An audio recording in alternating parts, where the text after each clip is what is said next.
Hey there, Sagittarius. It's Amanda Beach with Cosmic Beach Consulting, and I have your Cosmic Surf Report for July 2016. Opening up in July of 2016, this might be a week that we're really starting to see some completion when it comes to some business decisions. This might be you planning to leave a job. This might be you completing a project. This might be you deciding when you're going to complete a project or if a project is worth completing. And I'm a Sagittarius rising, so I can tell you that this Mars retrograde has not been easy on any of the fire signs. And good news, it went direct on June 29th, so we will start to see a pickup in some of that energy that we haven't been seeing. As a Sagittarius, it's really hard to function without your fire. You're somebody who's out there in the world with your flame and your arrow pointed and you have goals. And when Mars goes retrograde, it really makes it kind of like walking through quicksand or mud. And so this first week, when we're first starting to feel the beginning of the lurch forward, which is really kind of a pause for the most part, this is when you're going to be able to see the forest for the trees the most this month. So this is when you're going to really start to look at, where are my resources coming from? How am I getting them? Am I happy with this? Am I finished with this cycle? Am I done looking at, am I literally beating a dead horse when it comes to finances, resources, and how you do your work? And if it's not a situation where you're looking like, oh, well, I don't really want to leave my job, or, I don't really have a lot of passion projects, so I don't know. Then, you can also look at this and think like, well, this is also about like self-appreciation, like at least looking at yourself and being able to recognize your work instead of always reaching forward and kind of continuing with a consistent unhappiness and that constant striving, also being able to appreciate what you have in front of you and what you're looking at and really respecting your self-worth and the resources you've brought through to yourself so far. So that's the first week, and we also have a new moon in Cancer on July 4th. So, and a Venus in Cancer. And, not that you're necessarily somebody who shies away from the feelings, but there might be a bit of a demand for your attention in the first week as well, as you are the natural comedian and everybody likes having you around. And so that might not leave you feeling the most social in the second half of the first week of July.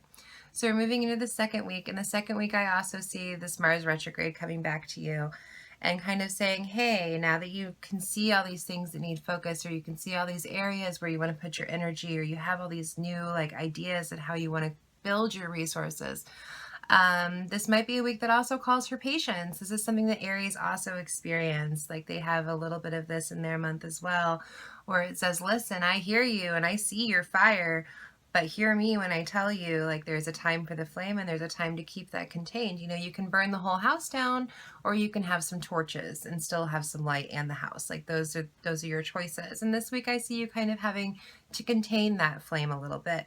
And that might be hard for you. So when you're going through your second week of July and you're like, oh, this is like the worst. Like I hate everything.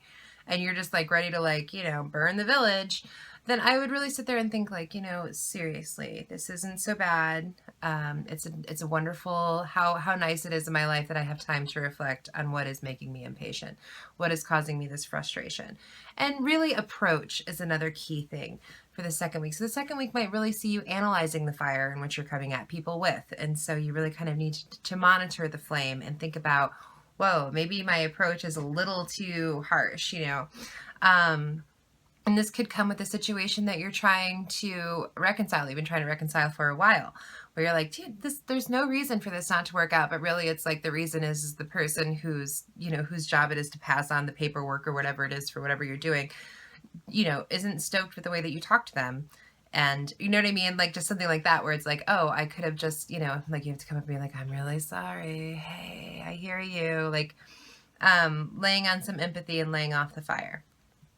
In the third week of July, we have a Capricorn full moon, and that's always going to illuminate areas of ascendance.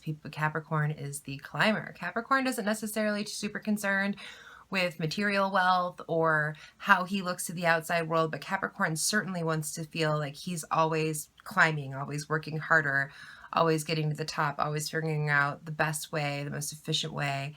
And so, we're going to see a little bit of that for you in the third week. Some of you might be looking at new work. There might be a completely new position change for a lot of you Sagittarius.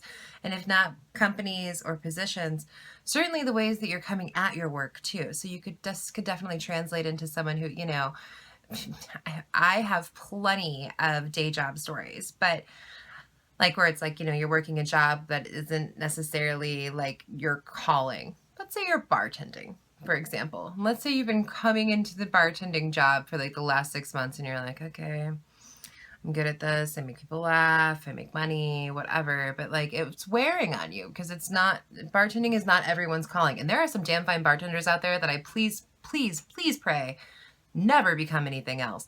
But not everybody's meant to do that, but everybody has to earn a living. So this could be you kind of looking at your day job, whatever that day job might be, whatever that way to earn a living that's not necessarily your calling, and coming at it with a new direction, coming at it with a different sort of fire.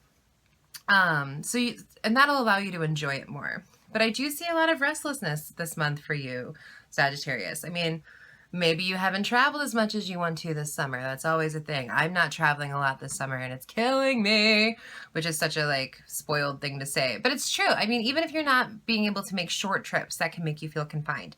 And with Saturn, ruling Capricorn, as it were, and that's the teacher of hard lessons. So if there's anything that you missed out on this month, you know that he'll bring it down on the full moon, especially if it has to do with your work or resources. So if you're feeling a little limited, a little strapped for cash this summer, and you can't get out and travel, I can see where that's frustrating. And the last week of July, I still kind of see you longing for some hustle and bustle and some change. So for you, I would say, like, let's see what short trips we can do. Let's see what we can do with what we have, with where we are, and see what we can make the most of when it comes to that. Because I think that there might be, like I said, the patience is a key thing this month, but it's also about keeping that restlessness under control and then understanding where that restlessness comes from. Is it a wanderlust? Is it time to move? Or is it more about, maybe it's not time to move. Maybe it's time for you to look at like what you're doing, where you're living, and adjusting that. Or if it is time to move, let's make sure we're moving for the right reasons. Let's make sure we're moving because we're moving towards something and not away from something. So overall, Sagittarius, in July, I certainly need you to kind of like, look over your resources, be very self-appreciative, watch that fire a little bit, and patience. Patience is a huge theme. I know, right? Fun, woohoo, party time, patience. But it's worth it. And, if you can get a short trip in there, let's soothe that travel of soul. Like, let's get that wanderlust out. Let's take a drive. It might be as simple as calling somebody who lives a couple of towns over and saying, listen, can I sleep in your yard for a weekend? Because I have to get out of here. So yeah, I would say try to make a short trip, and keep your bow pointed, Archer. You'll get there. It just won't, it's hard for you because you like immediate things. You are statistically the most successful sign of the zodiac, so it's difficult for you to be told, need some patience, bro. But yep, that's all for July. My name is Amanda Beach. You can contact me at cosmicbeachconsulting.com. You can follow me on Facebook at facebook.com/cosmicbeachconsulting. You can check out my subscriptions list to check out other amazing readers and astrologers. And thank you so much for watching. Please subscribe.